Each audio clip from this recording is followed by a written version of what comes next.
दोस्तों आज की इस वीडियो में मैं मूवी एक्सप्लेन करने वाला हूँ। साल 1990 में आई टिम बर्टन डायरेक्टेड एक बेहतरीन रोमांटिक फैंटेसी फिल्म एडवर्ड सीजरहैंड को, जिस फिल्म में हम सभी के फेवरेट एक्टर जॉनी डेप ने अहम भूमिका निभाई है और इस फिल्म में भी उन्होंने जानदार एक्टिंग की है, जिसकी वजह से इस फिल्म को 89% गूगल यूजर ने लाइक किया है और IMDb पर इस फिल्म की रेटिंग 7.9 आउट ऑफ 10 है। इस फिल्म की शुरुआत में एक बूढ़ी औरत को दिखाया जाता है जो अपनी ग्रैंड डॉटर को सोने से पहले एक कहानी सुनाती है और उसे बताती है कि बहुत साल पहले एक शहर में एक औरत होती है जिसका नाम होता है पैग। पैग लोगों के घर घर जाकर मेकअप का सामान बेचा करती थी। वहीं एक दिन उसका कुछ भी सामान नहीं बिकता है और जब वो अपनी गाड़ी में बैठती है तो उसे अपनी गाड़ी की मिरर में पहाड़ की एक चोटी पर एक बहुत पुराना महल दिखता है, जिसके बाद वो उस जगह पर पहुंच जाती है और जब वो महल के बाहर बगीचे को देखती है तो उस बगीचे को देखते ही रह जाती है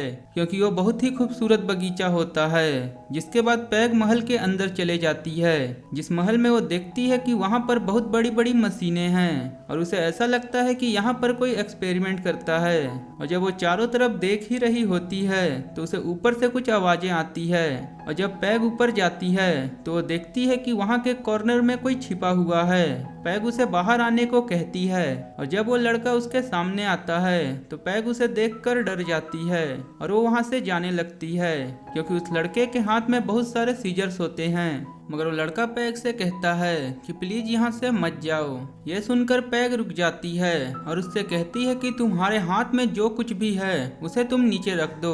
पर पैग जब उसे ध्यान से देखती है तो उसे ये एहसास होता है कि उसके हाथ में तो कुछ भी नहीं है बल्कि वो तो उसके हाथ ही हैं, जिसके हाथ में अलग अलग साइज के सीजर्स हैं। पैग उससे पूछती है कि तुम्हारा नाम क्या है।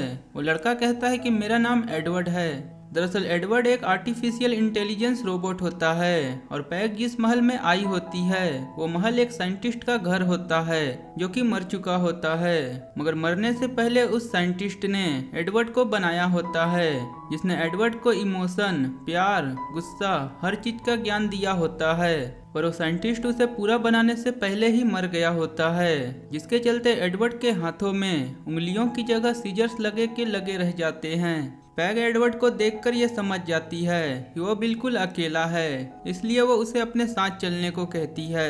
एडवर्ड उसके साथ चलने को तैयार हो जाता है और जब एडवर्ड पैग के साथ उसके घर जा रहा होता है तो वो बाहर की दुनिया को देखकर काफी खुश होता है क्योंकि वो पहली बार महल से बाहर निकला था। घर पर आने के बाद पैग उसे पहनने के लिए कुछ कपड़े देती है और जब रात को वो सभी डिनर कर रहे होते हैं तो हम देखते हैं कि वहाँ पर एडवर्ड को अपने हाथों से खाना खाने में काफी मुश्किलों का सामना करना पड़ता है, मगर वो किसी तरह डिनर कर लेता है। उसके अगले दिन पैग के पति अपने गार्डन में पत्तियों वाले झाड़ की छटाई कर रहे होते हैं। वहीं पर एडवर्ड भी होता है और वो जिस झाड़ के सामने होता है वो उस झाड़ की छटाई करना शुरू कर देता है और देखते ही देखते एडवर्ड उस झाड़ को एक डायनासोर की आकृति में परिवर्तित कर देता है।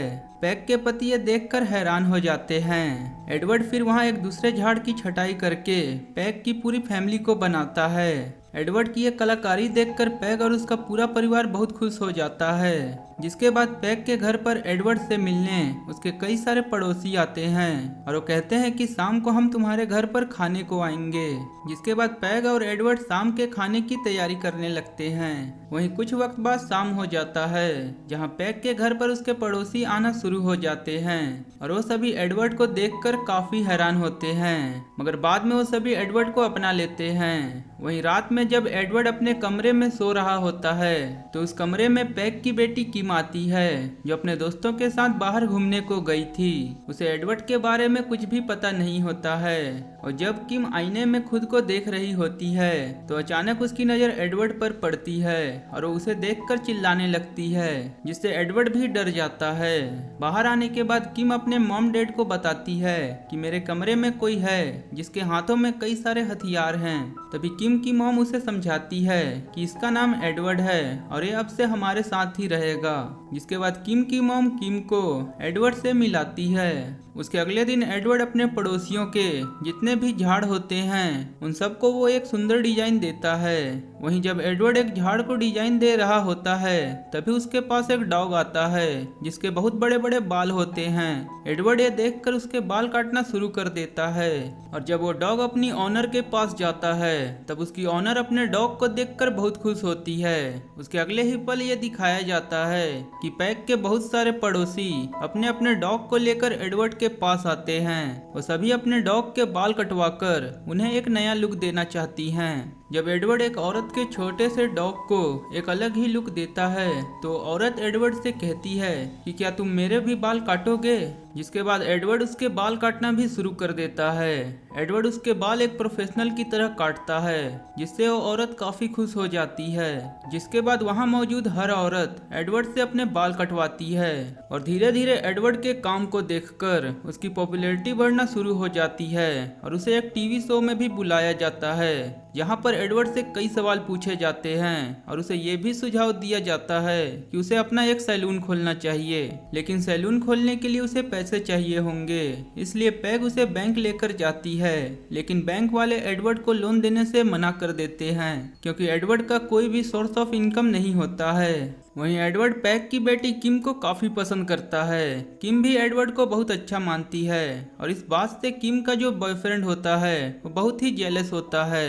इसलिए वो एक प्लान बनाता है कि रात को हम मेरे पेरेंट्स के घर पर जाएंगे और वहाँ पर मेरे डैड की जो वैन है हम उसे चुरा लेंगे।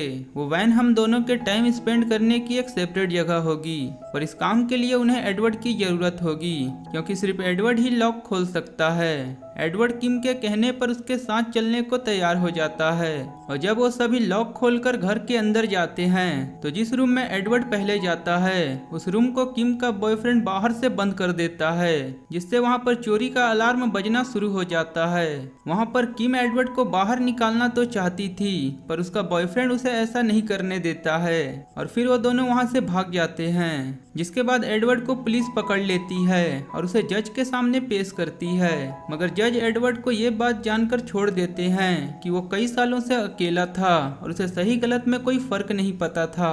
जिसके बाद एडवर्ड घर वापस आ जाता है जहां किम उसे थैंक्स कहती है क्योंकि उसने किम और उसके बॉयफ्रेंड का नाम पुलिस को नहीं बताया था।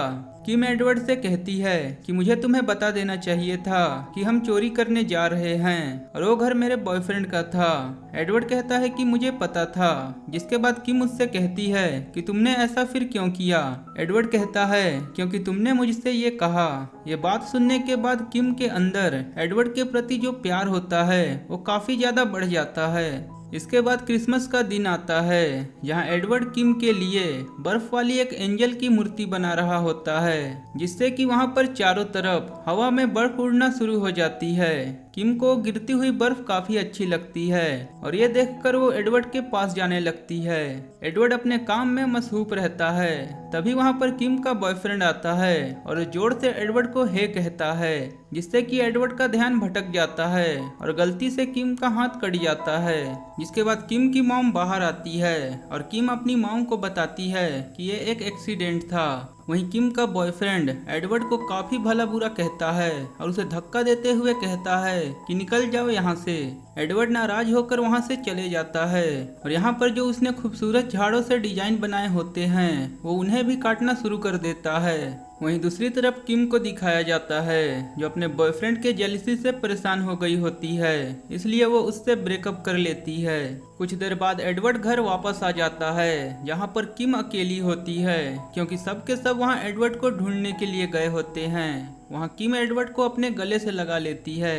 वहीं दूसरी ओर किम का बॉयफ्रेंड अपने ब्रेकअप की वजह से काफी गुस्से में होता है और शराब पीकर तेजी के साथ अपनी गाड़ी लेकर किम के घर की ओर आता है। वहीं एडवर्ड उसे तेज गाड़ी चलाते हुए देख लेता है और तभी उसे ध्यान आता है कि किम का छोटा भाई बाहर है और इससे पहले कि किम का बॉयफ्रेंड उसके छोटे भाई को गाड़ी से टक्कर मारता ही कि एडवर्ड उसे बचा लेता है और वो दोनों सड़क के किनारे जाकर गिरते हैं और गलती से एडवर्ड के सीजर्स किम के भाई के चेहरे पर लग जाते हैं, जिससे कि उसका छोटा भाई जख्मी हो जाता है। और उसी वक्त वहां पर किम के पेरेंट्स और मोहल्ले के कई सारे लोग आ जाते हैं और उन सबको ऐसा लगता है कि एडवर्ड किम के भाई पर हमला कर रहा है। और इसके बाद किम का जो बॉयफ्रेंड होता है वो एडवर्ड पर हमला कर देता है। तभी एडवर्ड अपने आप को बचाते हुए किम के बॉयफ्रेंड को भी जख्मी कर देता है, जिसके बाद वहां पुलिस भी आ जाती है और एडवर्ड वहां से भागना शुरू कर देता है और वो उसी महल में चले जाता है जहां से वो आया होता है। किम एडवर्ड का पीछा करते हुए उस महल में पहुंच जाती है, जहां पर वो देखती है कि एडवर्ड एक कोने में काफी उदास बैठा हुआ है। किम उसके पास जाकर उसे मनाने की कोशिश करती है कि तभी वहां पर किम का बॉयफ्रेंड भी उसका पीछा करते हुए वहां आ जाता है और उसके पास एक गन भी होती है, जिससे कि वो एडवर्ड पर हमला भी करता है और वो एडवर्ड को बहुत बुरी तरह से मारता है। और जब किम एडवर्ड को बचाने के लिए अपने बॉयफ्रेंड पर हमला करती है तो उसका बॉयफ्रेंड उसे भी एक थप्पड़ मारता है और साथ ही साथ उसे धक्का भी देता है। ये देखकर एडवर्ड को काफी गुस्सा आता है और वो अपने सीजर्स किम के बॉयफ्रेंड के पेट के आर पार कर देता है और उसे खिड़की से नीचे फेंक देता है, जिससे कि उसकी मृत्यु हो जाती है। यहाँ पर किम एडवर्ड से अपने प्यार का इजहार भी करती है और उसे अलविदा कहकर उस महल से बाहर आ जाती है। किम के हाथ में उसी तरह का एक हाथ होता है जिस तरह की एडवर्ड का हाथ होता है। तभी हम देखते हैं कि महल के बाहर किम के मोहल्ले वाले भी आ गए होते हैं। किम उन्हें एडवर्ड का हाथ दिखाते हुए कहती है कि मेरे बॉयफ्रेंड और एडवर्ड ने एक दूसरे को मार दिया।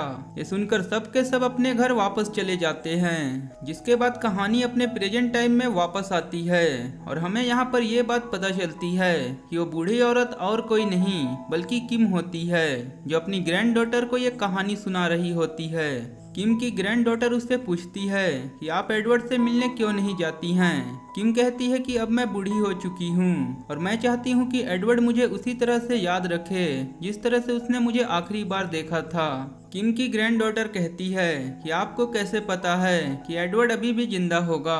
तभी किम उससे कहती है कि जब पहली बार एडवर्ड हमारे घर पर आया था तो यहाँ पर पहली बार बर्फ पड़ी थी और आज भी यहाँ पर बर्फ पड़ती है। अगर एडवर्ड उस महल में नहीं होता तो यहाँ पर कभी भी बर्फ नहीं पड़ती। इसके बाद हमें दिखाया जाता है कि जिस तरह से एडवर्ड ने बर्फ को काटकर एंजल वाली मूर्ति बनाई थी, जिसकी वजह से वहाँ चारों तरफ स्नोफॉल हो रहा था, आज भी वो उसी तरह से अपने महल के अंदर बर्फ को काटकर अलग अलग तरह से स्टेचू बना रहा होता है।